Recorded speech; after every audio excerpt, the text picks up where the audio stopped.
Hello and welcome to Into Thin Air Productions packing list for Everest Base Camp and Gokyo Lakes in September of 2022.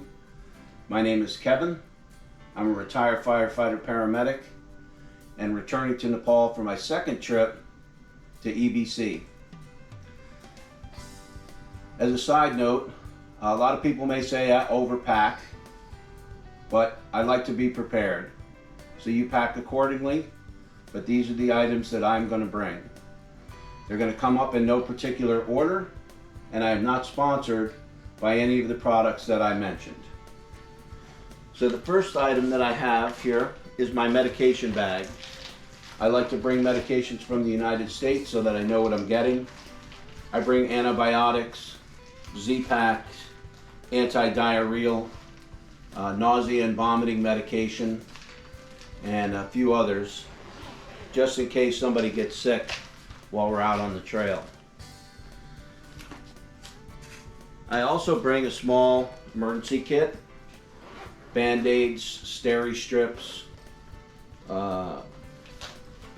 extra lip balm, leukotape in case you get a blister, a myriad of other small items in case somebody gets cut or has minor cuts or bruises.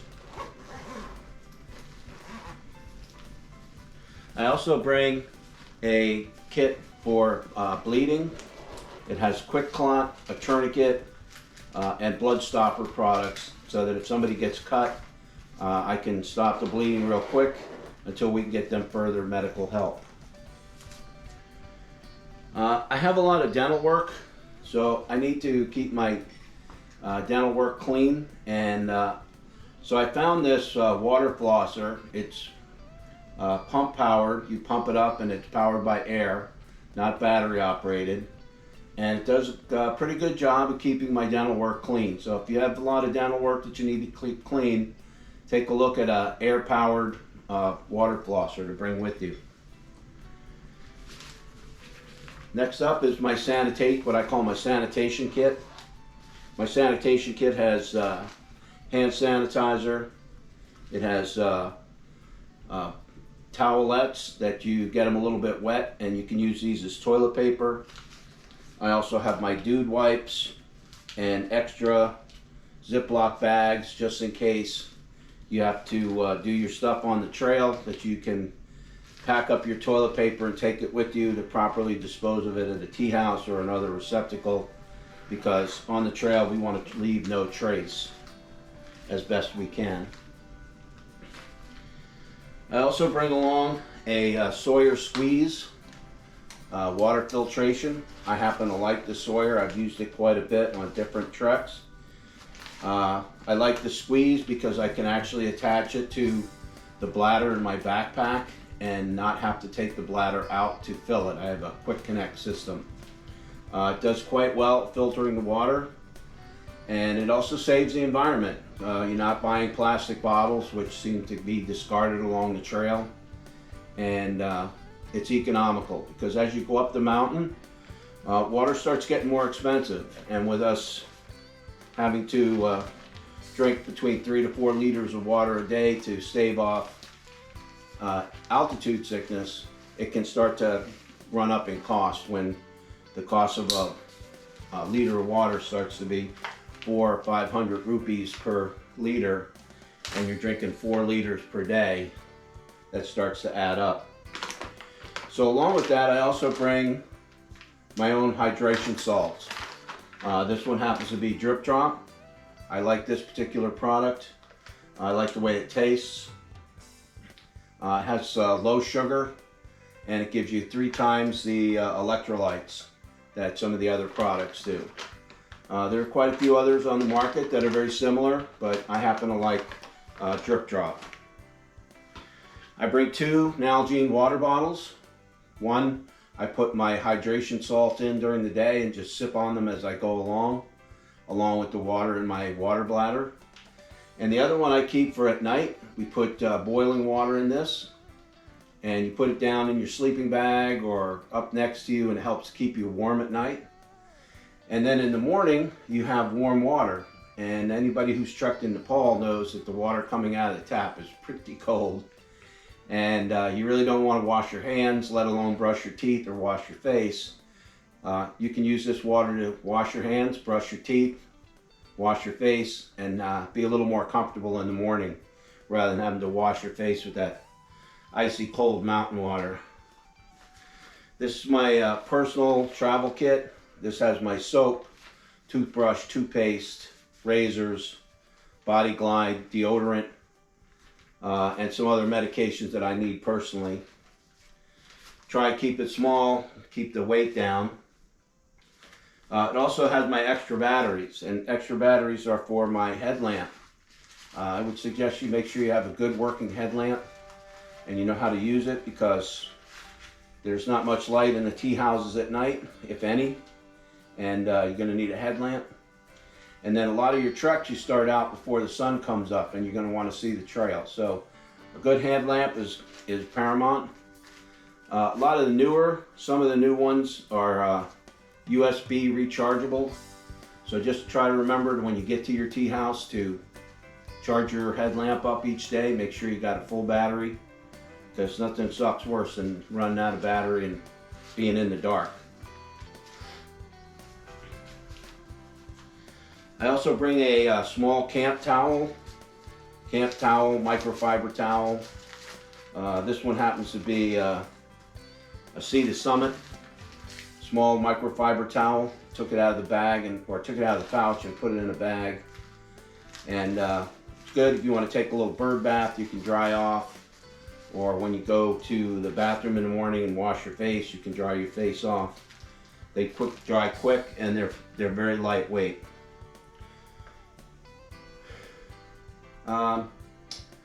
I bring along my own trail snacks.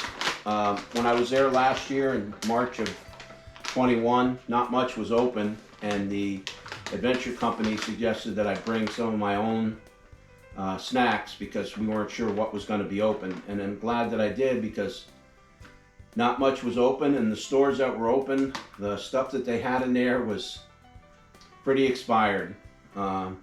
Anybody who's trekked in Nepal, especially through Gokyo Lake, when you bring your traditional Snickers bar to the top, they're usually a couple of years out of date.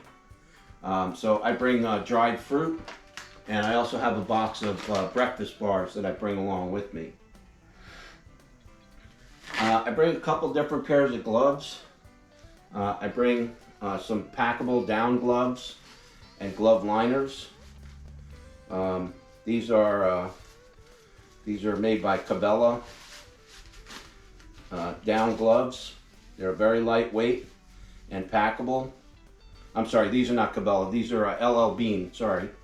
And I also have the North Face glove liners to go in them in case it gets real cold. And because we're going across through Gokyo Lake, go through Cholo Pass, I'm going to bring a pair of lightweight work gloves, because there's a cabling system that helps you to ascend and descend through Cholo Pass.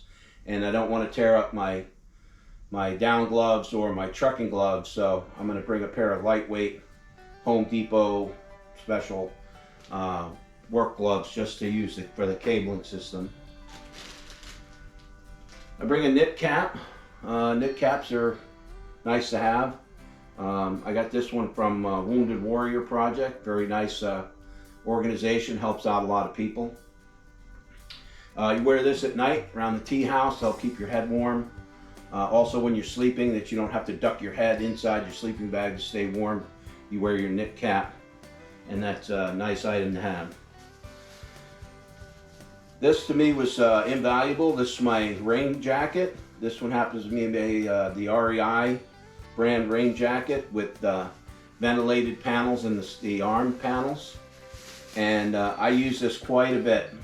It rained on us, it snowed on us, and again, anybody who's been in the Khumbu Valley knows it can get pretty windy. So I use it as a windbreaker, a rain jacket, and also to help keep me warm as part of my layering system. So make sure you have a good rain jacket, because like I say, it can be a good part of your layering system. I also brought a mid weight fleece. This one happens to be by Healy Hansen. This is a full zippered fleece. I don't like the pullovers or the quarter zipper fleeces, so I like the full front zipper fleece. And this was great. Like I say, on some days, you know, again, it's part of your layering system. You put this on, and this was enough to keep you warm. So, again, you know, you need the trick to trekking in Nepal is being able to layer up and down throughout the day to keep you from getting cold, but you also don't want to sweat. So that's an important thing to remember. So whatever systems you're going to use, make sure you have enough clothes to layer up and layer down. It's better to have light layers and add than to have just one big heavy layer. I bring 2 Columbia PFG long sleeve shirts. The reason I like these is you can make them long sleeve, or you can roll the sleeves up, make them short sleeve.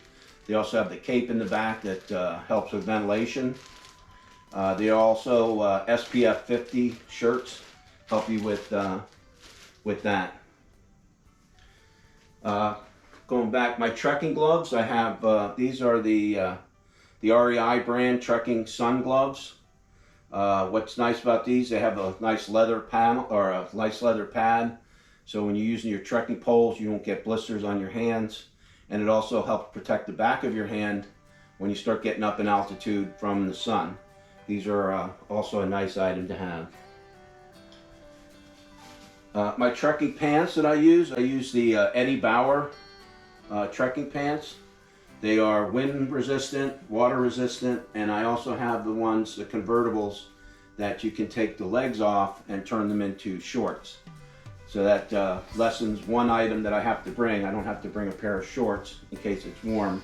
I can just take the legs off. And in the afternoon, if it starts to get cool, I can put the legs back on and I have a pair of pants again. So again, think about, when you're thinking about your clothing, think about multi-purpose for your clothing. You want your clothes to have multi-purpose, not just one specific purpose. I bring gaiters. Last time, I'm glad I did. When we were in Dingboche, it snowed overnight about 12 inches. And when we started out our trek the next morning, we were trekking in 12-inch deep snow.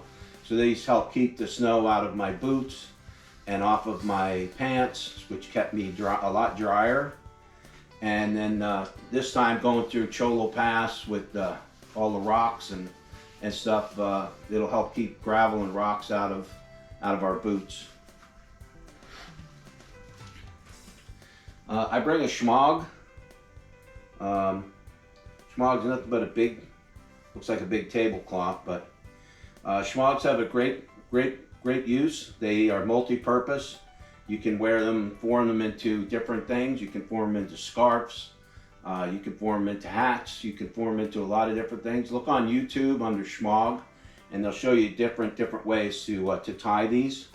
What I found useful is I wore it, I guess you would call it like a bandit mask in the front, and I could pull it up and pull it down. It protected my neck, but as the yak trains and the mule trains would go by and they would kick all that dust up, pull it up and it would become a mask filter for you to filter all that dust out of your face. I bring a Goal Zero Nomad 7 solar panel. I have mine set up so that I can hang it off my backpack, and I also have it to where I can hang it out the window at the tea house. And I did that a couple of times. My room had full sun, so I just hung it out the window and was able to charge my electronics for free, which is nice. And you can also attach it to your backpack and charge while you're trekking. I bring 2 short sleeve technical shirts. When I say technical shirts, I just mean wicking and quick dry. You don't want anything cotton on the trail. It takes too long to dry. Merino wool is very good. I happen to like the polyester products. They dry quickly, they don't smell, and They're lightweight. I also bring 2 long sleeve technical shirts, one with a hood, just in case it gets really cold or stuff gets wet, I can layer up with a different layer.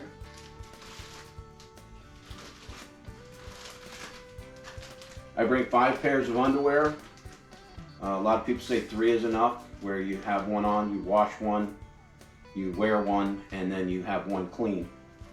I bring 5 just because I like to have clean underwear. These are boxer briefs, which are nice because they come further down your legs and help with any chafing that you may encounter. And on that note, all of your equipment, anything that you're going to bring, especially stuff you're going to wear, I would tell you, make sure you wear it on your practice hikes or practice trekking, because nothing is worse than getting out on the trail and putting a new item on and find out it chafes you the wrong way, or a zipper is rubbing you on you, and you have no other option but to use it at that point. So anything you're going to wear on your person, make sure you try it out long before you get on the trail and find out that it doesn't work for you. Bring socks. Bring 5 pairs of socks and 2 pairs of sock liners. These happen to be the REI crew sock, the mid-weight. These are very nice and cushy and comfortable and hold up well. I like those particular socks. And again, a bit of probably maybe overkill, but I bring sleep gear. At the end of the trekking day, I like to get out of my trekking clothes, my dirty trail clothes, and put something on that's a little bit cleaner. So when I get to the tea house, I'll get a wet washcloth and do a quick wipe down and put on some clean clothes. And what I have in here is a pair of fleece pants, a pair of clean socks, and a clean technical top to wear around the tea house. It's nice to put on clean clothes, plus then you're not sleeping in your trekking clothes, which can get kind of dingy and grimy after a little while. So again, that's just something I like to bring with me. Also, to go along with my sleep gear, I bring a pair of Crocs. Again, there's different lines of thinking on this. I bring Crocs to wear around the tea house. At the end of the day, I like to get out of my trekking boots, let my feet take a break from being in those boots. Also gives your boots a chance to dry out and air out from the end of the day.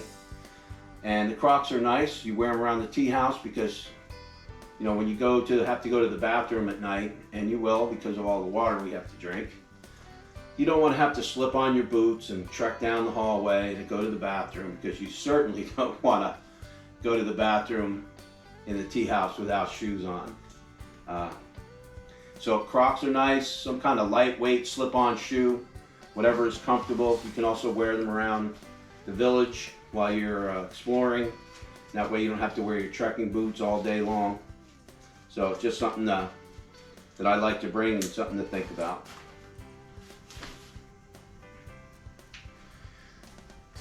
I also bring this is a 32 degree, the company, 32 degrees. It's a 600 fill, synthetic fill down jacket with a hood. It's very lightweight, very packable, packs down really small, but it's very, very warm. So again, when it snowed, that day that it snowed, it was really cold. And I was glad I had this as my top layer. So again, think about this, or maybe even a sleeveless down vest to wear on top, and then put your windbreaker or raincoat over the top of that for warmth. So again, this was a good item to have with me. I like to bring trekking poles. I bring 2. These are Cascade. They're kind of a no-name brand, Mountain Tech, but they're carbon fiber. I've used them for a while. They're lightweight. I like the cork handle. And I bring 2 trekking poles. I find it helps me going through, especially going from Loboche up to Gorak Shep, going through that glacial moraine. A lot of rocks, a lot of uneven terrain, gives you an extra point of contact with the ground while you're stepping down and stepping up.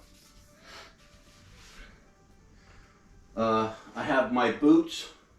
I particularly like boots. These are the Oboz Sawtooth, the ankle length boots. Some people like trail runners. I found the trail to be very rocky, and I think a trail runner sole would have been too lightweight, and you would have had some foot problems, or at least I would have. So I like the Oboz Sawtooth 2 boots. These have already been to EBC and back, and like these a lot. They're a little bit heavier, but once they're on my feet, I really don't notice them. But they really protected my feet quite well. And again, this going along with shoes. Whatever shoes you decide, whatever works for you, make sure you wear them a lot before you go. Break them in really well, because again, you don't want your feet hurting on the trail when you're out there for 14 plus days. So again, make sure you pick a good pair of shoes that fit well and work well for you. I bring my backpack. I have an Osprey. This is the Stratos 24. I have a 2.5 liter water bladder in it, and I also added the Sawyer Quick Connect system so that I can connect my Sawyer to it and fill my bladder without having to take it out of my backpack, which makes it very convenient. And I also added the insulation tube because I didn't have that last time, and I forgot to blow the water back down into my bladder and it froze in the tube. So hopefully this will help with that particular problem this time. I have my hat. I bring a Seattle sombrero. I like this hat. I bought the original Seattle sombrero, and they remastered it or reworked it, and I like it a lot. I did add a piece of number 14 Romex wire in here, the copper wire without any covering, and I opened up the back and pushed it all the way around the hat to give the hat some shape, so I can shape it. And it makes it nice because these were kind of floppy, and I can now shape it. So if I have it on and it's windy out, I can pull the front down and it'll stay down. So again, pick a good sun hat. See a lot of people out there with baseball caps and stuff, and if that's what you wear, that's great. But just remember to sunscreen up your ears a lot and the back of your neck. It's important because as you go up, that the UVs really get pretty intense. I bring a sleeping bag. A lot of people are going to say the tea houses have blankets and pillows, and yes they do, and they're very generous with them. But nothing against the tea house, but I'm not sure how often they actually get washed in between uses. And I didn't want to risk maybe getting head lice. So I brought my own sleeping bag. I have the big Agnes Anvil 30, and it kept me quite warm. It's not that off, it's pretty lightweight. This one weighs, I believe, 3 pounds, if I'm not mistaken. And I also used a Sea to Summit inflatable pillow, which this particular brand of sleeping bag has a pillow sleeve inside of it that this fits in, and you blow this up and slide it in there, and then your pillow doesn't slide around inside your sleeping bag. But it's I brought it, and I'm glad I did. It kept me very warm, and I didn't have to worry about sleeping on somebody else's stuff or sleeping on dirty bedding at night. I bring an extra pillow just for bumming around. Sometimes you're in the tea house, you need a cushion to lean up against to give you a little more room, or the seats don't have many cushions, so I just bring an extra one. They don't weigh hardly anything. This is a Sea to Summit. This is a large Aeros pillow, and they work great. They have a lifetime guarantee. Well, that's pretty much all the stuff that I bring. I also bring my GoPro Hero 10 as my recording device. I'm also using the Galaxy S22 Ultra as my camera.